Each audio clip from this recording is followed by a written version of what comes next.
Oh yeah, I've been wanting to talk about this thing for like weeks. But with with me moving, getting my apartment set up, and like my internet was so bad for like weeks and shit, like all this terrible shit. I haven't been able to pull it up, with like a good timing.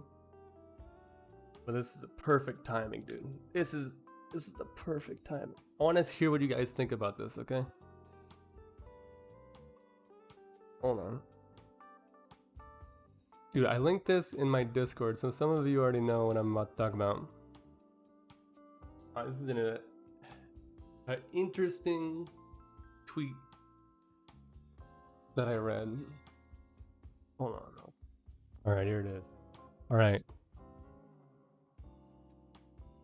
It reads, "It is literally impossible for PC esports to be a meritocracy for many reasons, but the biggest in the West is the platform fundamentally excludes low-income people." It goes on to say, "The fact you need a high-end PC, good internet access, and the financial means to commit to making it in esports is disproportionately shut out people of color and poor people. So white men in esports, take the word meritocracy out of your vocabulary." What do you guys think about this? Because I have very strong opinions about this. I'm wondering how, if I'm the only one, or am I the only one? I just want to read the room, I just want to get a check, because for me, this is the opposite of true in my experience. That's all I'll say. What do you guys gotta say? You said I need a fucking football field? Yeah, well, I mean, the kids playing the game aren't buying the football field, right? Um, Sometimes you have to buy pads and stuff. I don't really know. When I played football, I'd never had to buy pads, but I've heard some other people say you would, or they did. I don't really know much about that. Yeah, like the first thing you think is like comparing to sports, right? Like sports, hockey especially is kind of like known as an expensive sport because you have to get a stick and pads and like good skates and shit is not super easy to get good shit with. But then on the other side, we have like soccer, which is like kind of known as like the sport anybody can get into. Like you just need a ball in like a field and you're kind of chilling. I don't think it's very expensive to become a pro gamer. The biggest factor is time, and I guess there's a point that people in poverty don't have time to play games. Yeah. So the way I thought about this was, yeah, like literally, like when you're poor, I mean, in life in general, you have to trade time for money, right? And when you're more well off, you can get a better payout on that trade, and eventually, you pay money to save your time, right?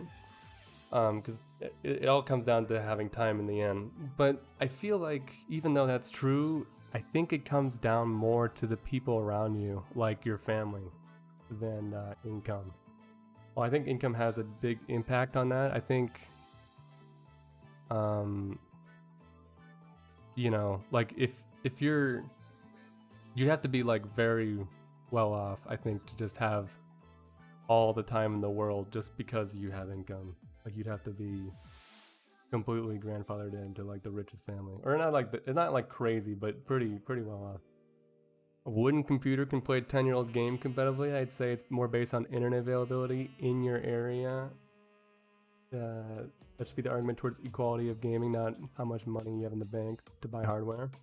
Yeah, so like she mentions the, it's kind of wild because like she mentions having needing a high-end PC and having good internet access as examples of needing the fun and needing a lot of money to compete, as well as the financial means to commit to making it.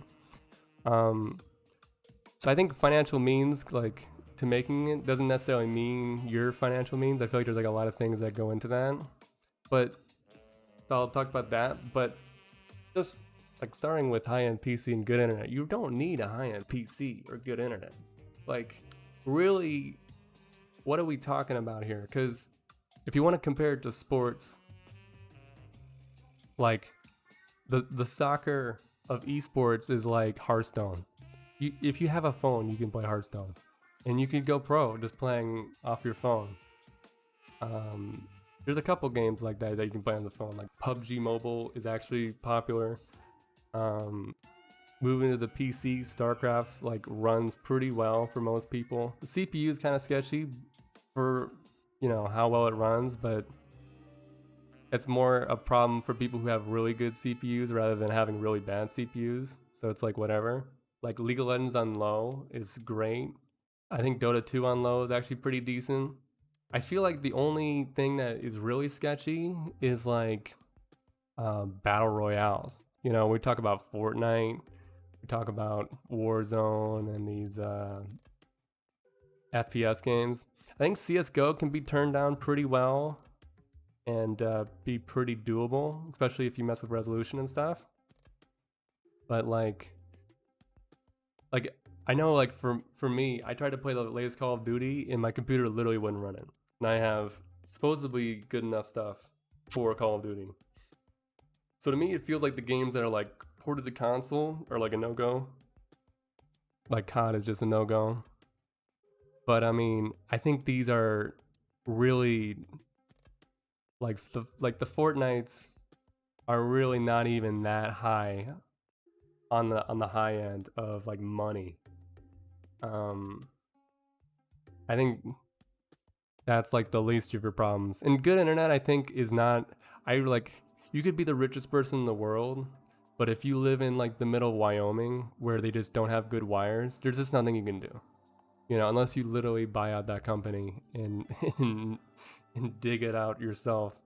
I think location matters way more. If you're in a place that it's like competitive rates on Wi-Fi or not even Wi-Fi, but like internet, like I don't think internet is a problem for financially, like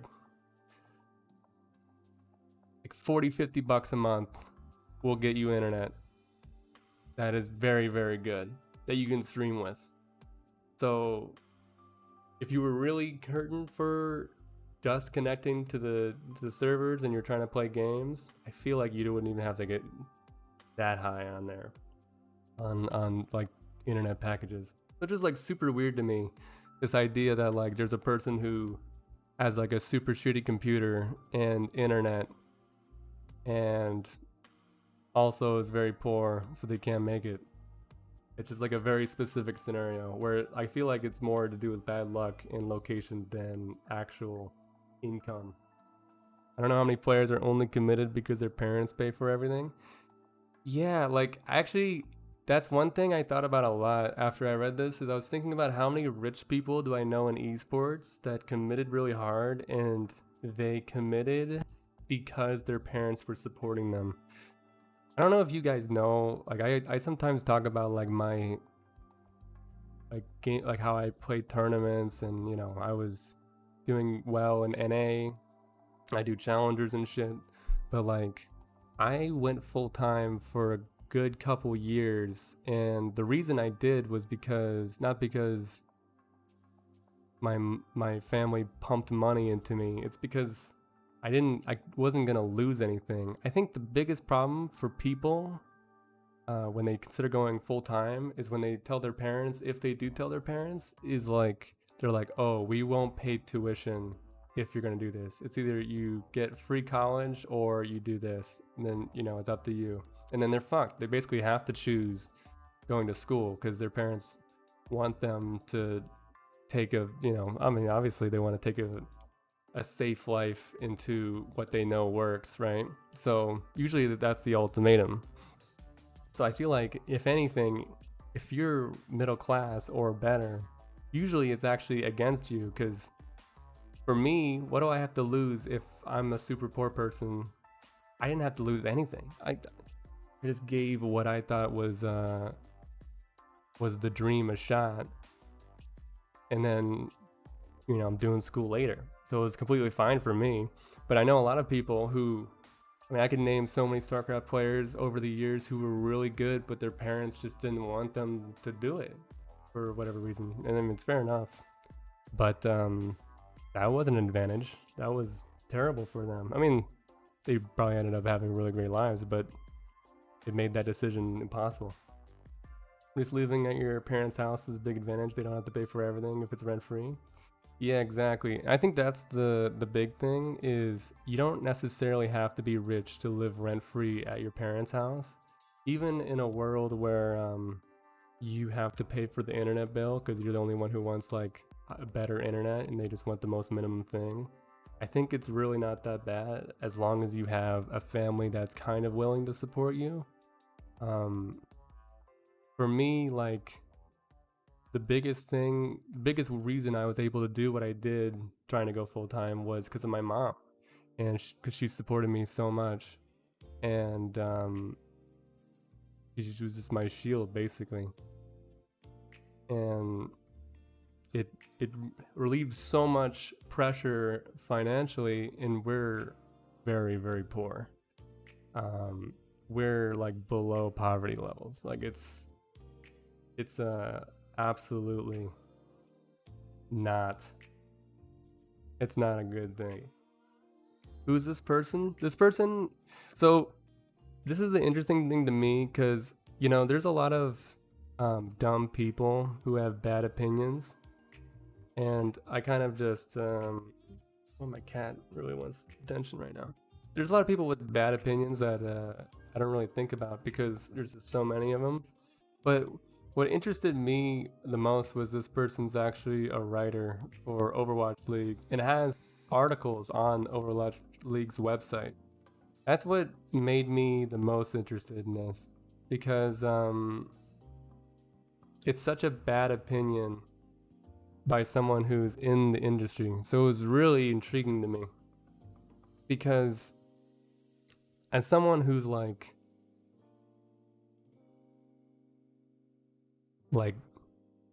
man, I can hit every single welfare that exists in the United States, as far as like being poor goes, and then some. Like, I've given a better shot than more people I know who are middle class at being pro, just by the fact that I said earlier, like, it's not like go pro or get free tuition by your parents. It's go pro or pay for it later. Pay for it now or try to go pro and then pay for it later. There's no way around me being poor, and I don't think pro gaming, like, the big problem with pro gaming in America specifically is it really delays a lot of things in your life, and that's a huge risk. But for someone who doesn't have much to begin with, you're really not losing much. I don't think going straight to college is necessarily the biggest advantage in being poor. So it's like, for me, it was a really interesting tweet to read because of my experience being completely 180. But yeah, I don't know. I also thought maybe there was something I was missing, because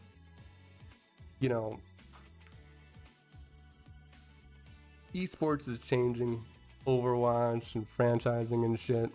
Maybe I'm out of touch, and StarCraft's just like this bubble. I don't know. So I thought maybe I'd bring it up and see what you guys had to say. But I feel like it's all pretty much on track with what I was thinking. I think the moral of the story is I don't want anyone to be discouraged because they're too poor to get into esports.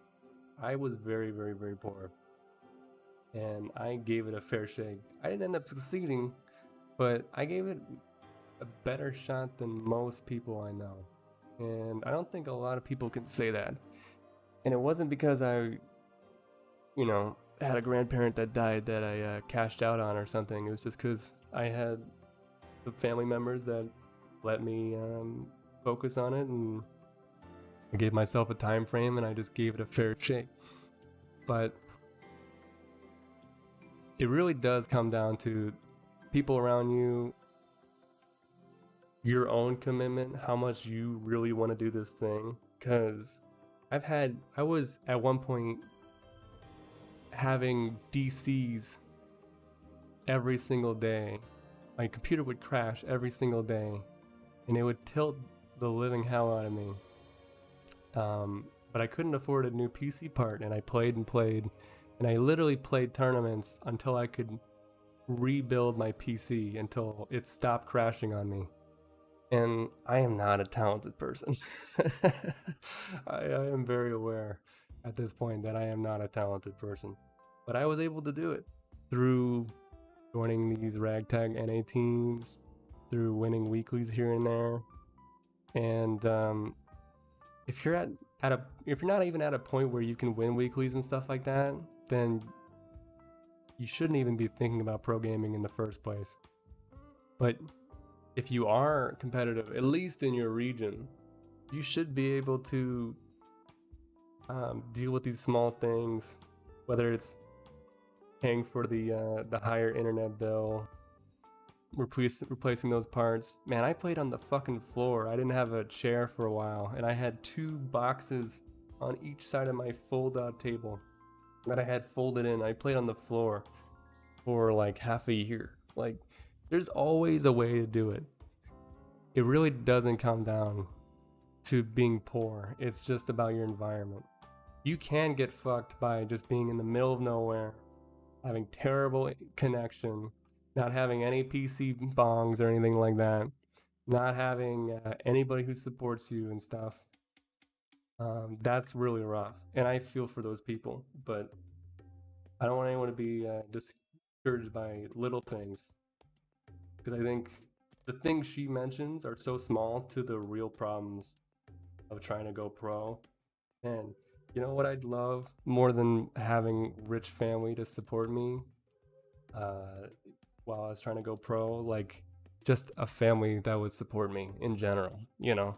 I was lucky that my mom was very, very supportive, but I would have given all the money for the rest of my family.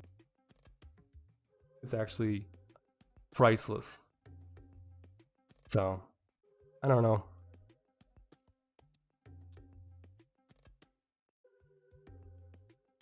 Yeah, man. We can do better.